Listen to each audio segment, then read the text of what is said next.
Thank you, Santos. Hey, I'm not sure if I have told this story here before, but I want to take you back about 10 years. I'm pastoring in New York with my wife, and life was pretty good. You know, we had pretty good things going for us. We'd been married by that point for 7 or 8 years. You know, we loved each other. We had a good ministry, working at a great church. We had all this good stuff going on in our life, but there was also kind of this gap that we still felt that, at least for us, we were still looking forward to and wanting. It just hadn't been actualized yet. We loved this one coffee shop that we went to just about every day. It was a funky little coffee shop in the community we were living in. And though this wouldn't fly in the post-COVID world we find ourselves in now, one of the things that was distinct about this coffee shop is that on the back wall, they had hooks, about 100 hooks with 100 coffee mugs. And the regulars of the church would literally bring their coffee mugs and they would hang them on there. And you could get your favorite cup of joe for just $1 if you used your mug. I don't think that would work so much today, but this was the thing, is you would put your mug up there, you would go, you'd get your coffee. After you're done, you'd put it in the tray. They would wash it for you. I just thought it was a cool, distinguishable feature there, right?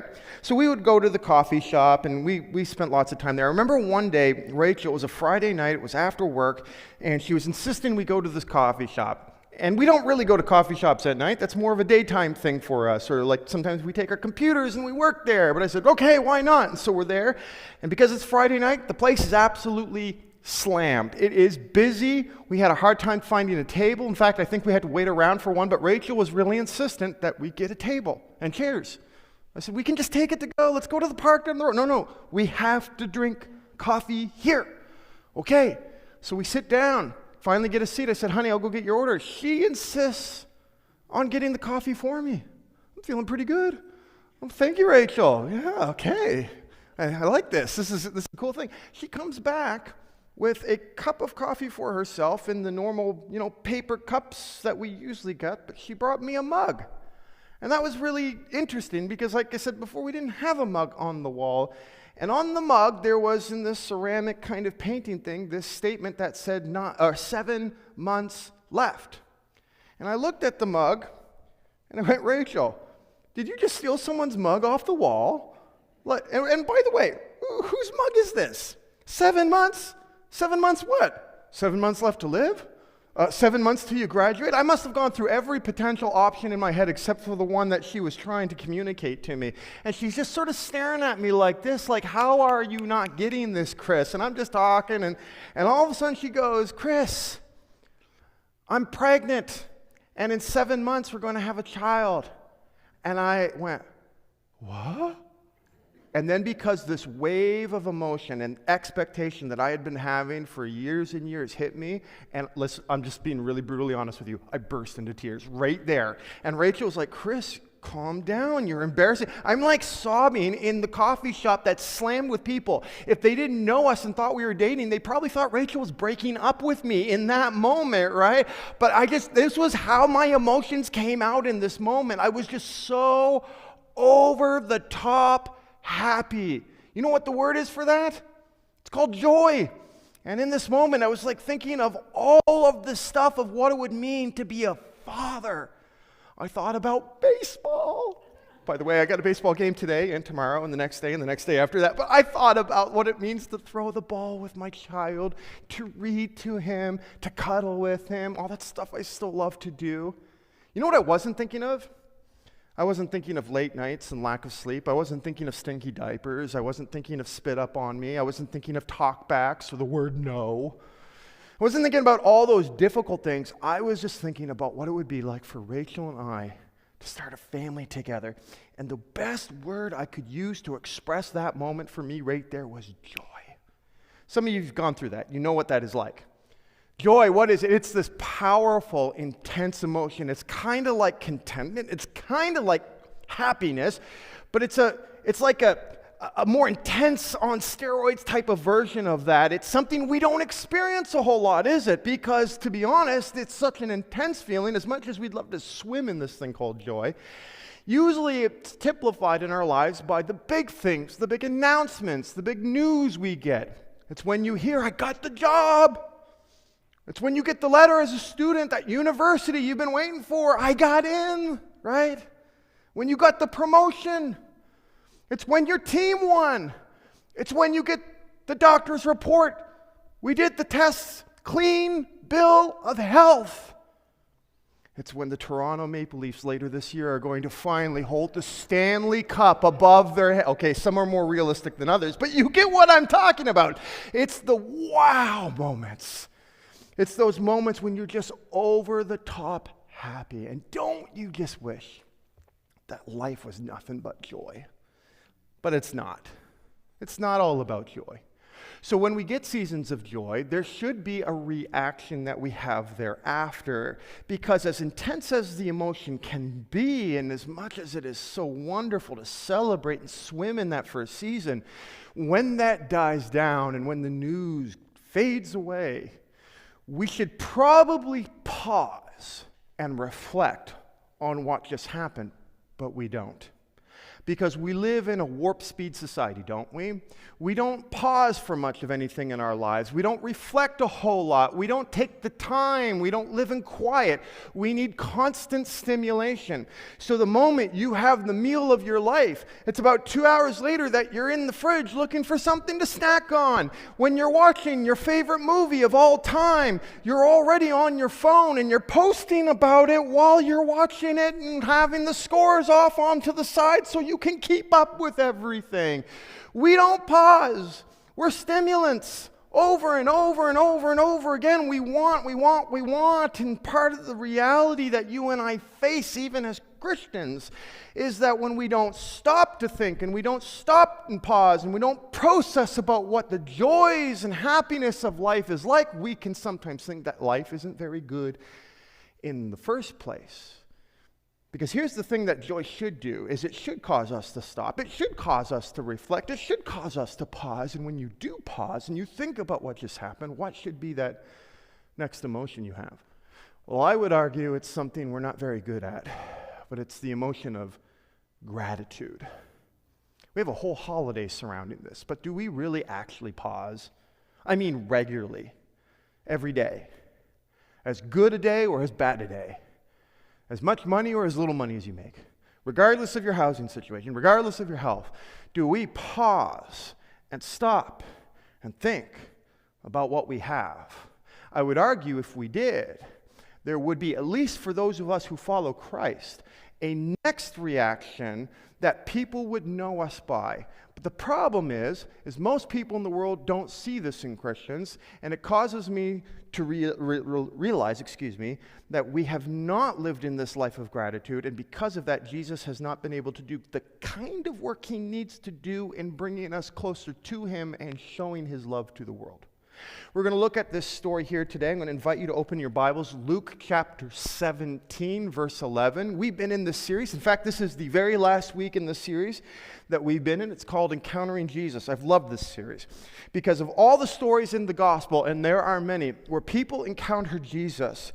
They brought to him different needs and issues and questions, but Jesus, in most of the stories we've looked at, has responded back to the individuals, not with necessarily a statement, but with a question. He's probing them. He's wanting to know what they're thinking, what they're processing, what it is they're actually bringing to him in the first place.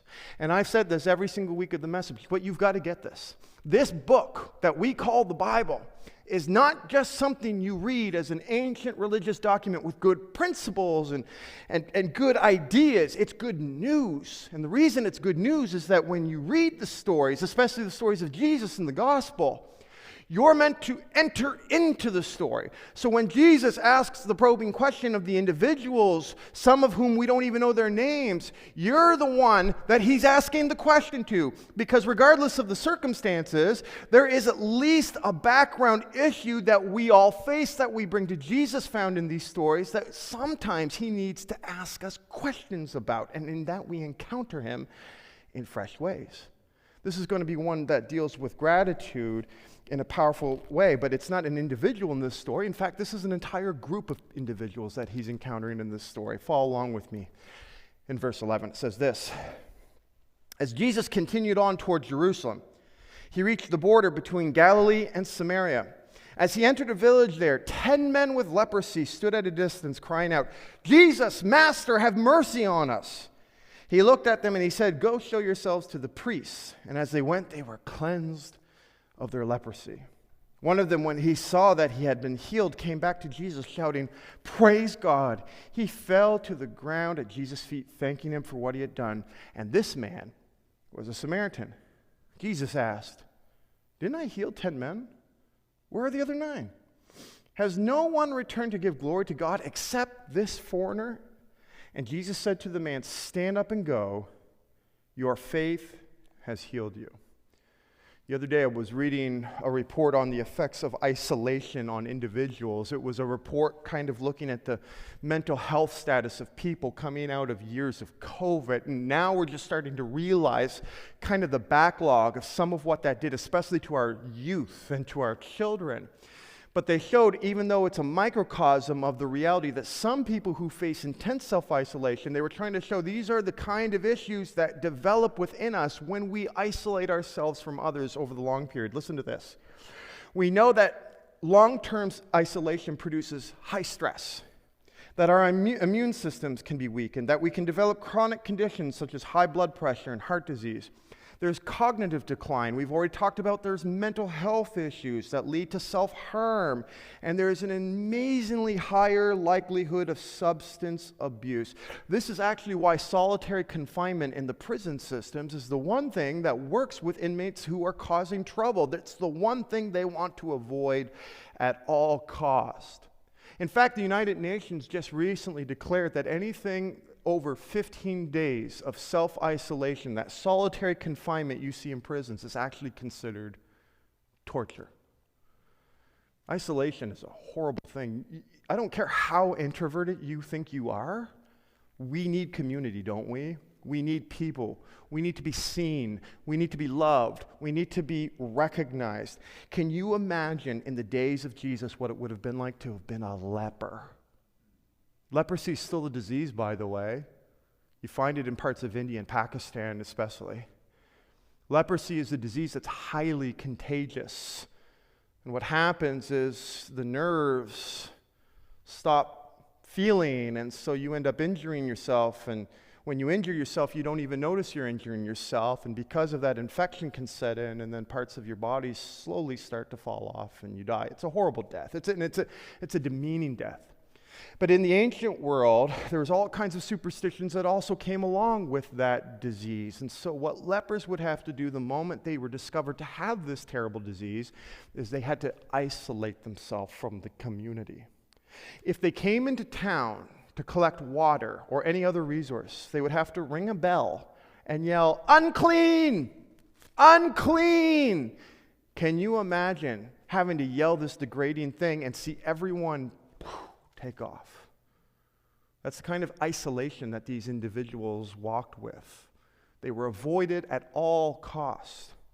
Here in this story, you have 10 such lepers, but there's one individual, at least, who has a double level of isolation because he is what is called a Samaritan. Now, a Samaritan in the ancient world was someone who was half Jewish. They were intermarried with Greeks, and they intermarried their beliefs as well, and so in an extremely pious Jewish society, anyone who was looked at as not full-blood Jewish, or if they had different views on things or different beliefs, were looked down upon, and they were kept at distance.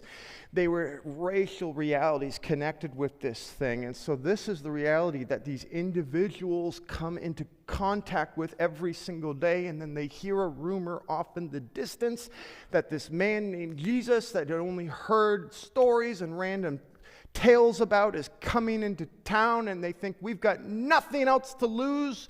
Let's go. And so they yell at the top of their lungs, "Jesus, have mercy on us." You see, they knew little about Jesus, but they knew this one critical thing is that Jesus Christ is approachable.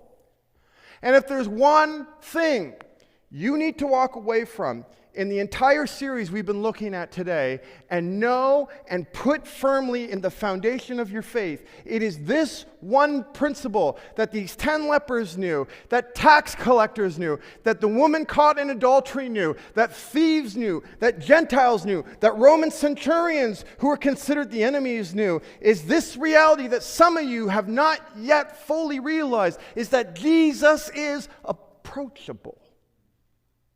It doesn't matter your background. It doesn't matter the social taboos. It doesn't matter your past. It doesn't matter your story. Jesus Christ is the same yesterday, today, and tomorrow, which means that whatever you carry, whatever stigma, whatever problem, whatever issue or background, He is approachable. Will you bring your need to Him? Here's why so many of us don't do that. Because we have this thing that isolates us from God. We call it sin. It's the very first story in the Bible. God creates human. It's the apex of His creation. It's the only thing created in the image of God. That means we're, in a sense, to be like God. We're to partner with God in stewarding this beautiful creation He has given us. He has just given us one standard by to which we are to live and what we are not to engage in. And so when we go and we engage in that practice, it produces this disease called sin in our lives. And when sin comes, it acts as a barrier. It blocks us in our relationship with God. It isolates us from Him. So look at the first story in the Bible. It's when God comes and Adam and Eve has sinned and they know they've sinned. What do? They say, oh God, forgive us. No. They go in the bushes and they hide, right? As a Christian, I'm talking to the Christians in the room. Have you ever engaged in the sin and you knew you were doing it? And you realized afterwards. And you gone to God and said, oh, I'm so sorry. Some of us have, but you know what a lot of us do? Because of the shame or because of the self-delusion or because of the guilt, we hide, don't we? We hide.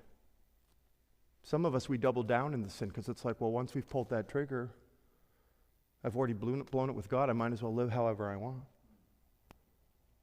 This isolation that these lepers feel is kind of this microcosm of what you and I feel. But here's the good news today.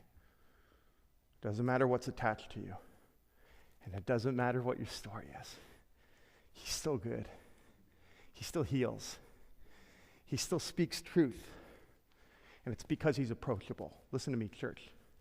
He's approachable for you today, for your kids, for your family, for your lives. The beautiful part of this story, and to the credit of these 10 men, is that they don't allow their situation to stop them of everything they'd heard, everything that they'd seen the rumors of or believed from a distance turned out to be correct. And so when they come to Jesus and they ask for Him to cure them, He says He will do it. But before the curing takes effect over their bodies, He gives them a task. You'll notice in the story, when they come to ask, Jesus doesn't heal them right away. He says, go to the local priest. Show yourself. Now, why did He do that? Well, in the ancient Israel, there were thousands and thousands of priests. But because the temple could only hold so many priests at one time, the vast majority of the priests lived in the various villages and towns from whence they came. Every town, every village had at least one priest living in it. And so Jesus is asking not to do really that much. He's just telling them, go a few kilometers, go to the nearest town, show yourself to the priest. In the Old Testament, in the Torah, there was this random law where if you thought you were having this disease that was cured, no longer affected you, the only one who could verify that was the local priest. And when he said you're clean, you could re-enter community. So Jesus is actually telling them to honor the scriptures and what it commands. But they're not healed yet. It's not until they start putting one foot in front of the other and walking to the destination that He had directed them toward. And along the way, they look down and they go, it's happened. And they're overjoyed. Church, some of us, we struggle with this concept because we believe that a faith in Jesus should produce the results we want in our time frame. But I'm here to tell you, sometimes what Jesus will call and ask you to do is to move before the healing takes place or the act of God takes place. The healing takes place or the act of God takes place or the direction He has pointed you in becomes clear. It is critical in our journey and with Christ that we start moving. There's a fantastic pastor in Seattle. His name is Eugene Choi. I love his writings. Eugene Choi pastors this large ministry in inner city Seattle. When his ministry was just starting to get birthed, he would categorize himself as a middle-class individual. Seattle's an expensive city to live in, like Vancouver, so he was making ends meet. He had a good family. He was a happy individual, but he had this longing and this burning because he cared so deeply about global poverty, and he just felt like it's not enough for us as a church to give. It's not enough for me to pray. God, what are you calling me to do? That's a very dangerous prayer, by the way. And he felt so impressed that the Lord was calling him and his family to donate the next year, not one day pie in the sky, the next year's worth of salary from the church to give to issues that combat global poverty. I wish I could tell you that his story was, happy-go-lucky every step of the way. It was hard. It was really hard. They had to sell half of their stuff to make ends meet. They had to move into a smaller apartment to reduce the rent. He had to get a second job at Burger King just to make them get through this issue. It was tense of high stress. His wife, who had young children, had to go get a job, but they just felt the thing that was driving them every step of the way when it was hard and difficult, and there were long nights where they were keeping themselves awake, was this belly fire drive that God was telling them to do that. Halfway through the year, there were individuals, not just in the church, but in the community, going, why on earth would you do this? Why would you put yourself through this? And they told the vision. Some of the individuals weren't even Christians. They go, that's a great idea.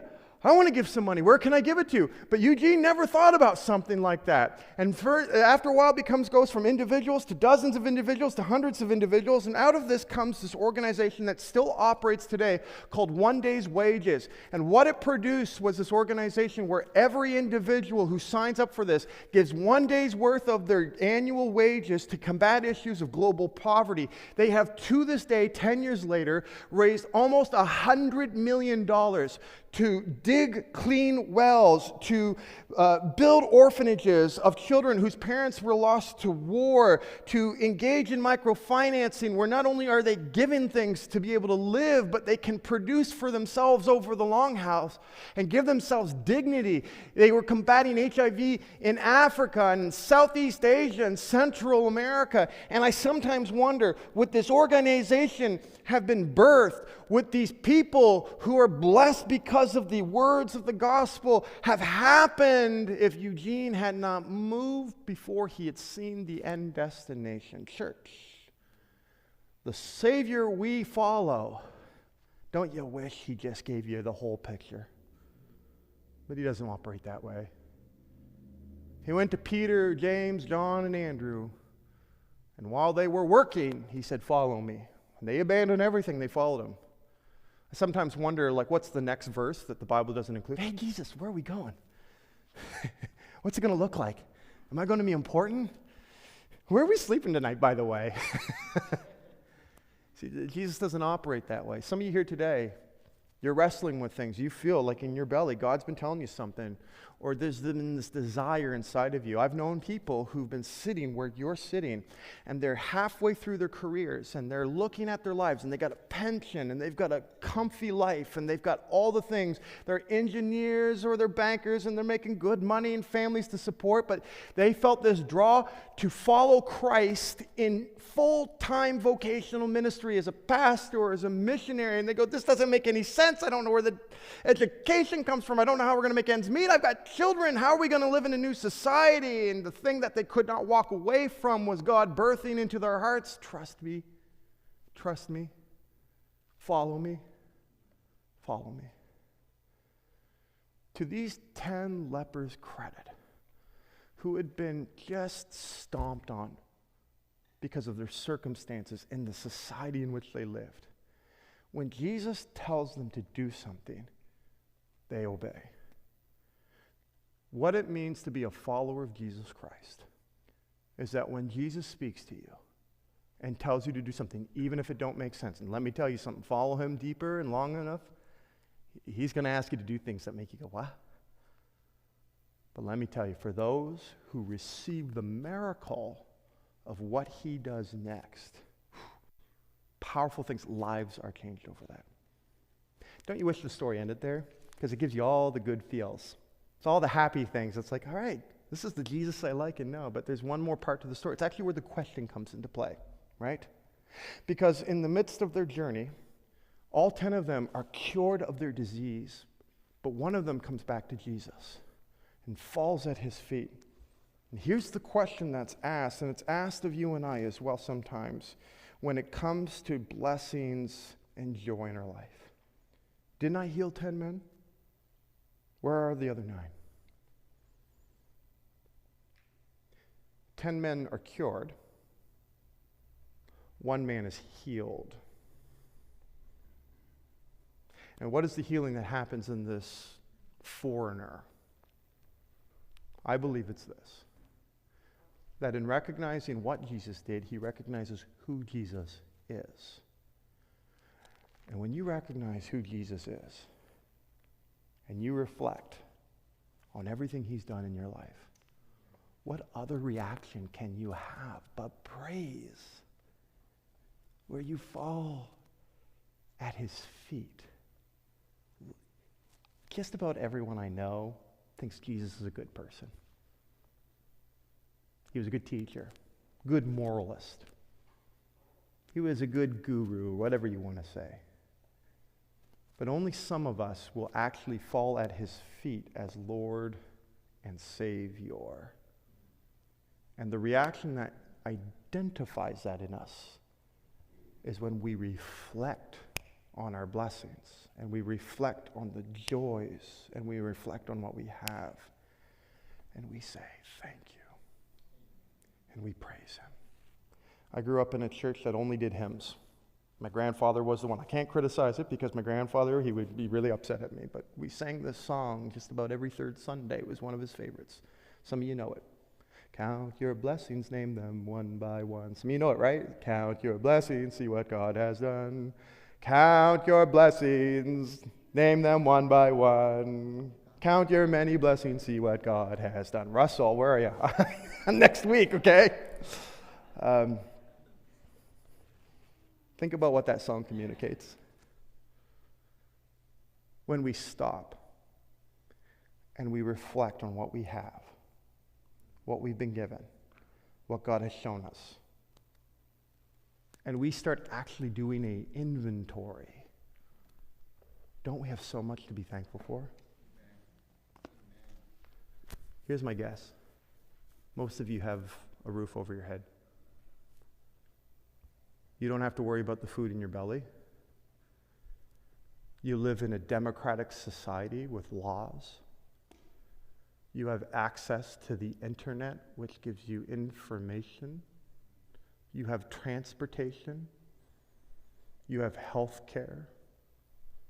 You have community. You have access to clean water. You have friendship. We don't think about those things. We take them for granted.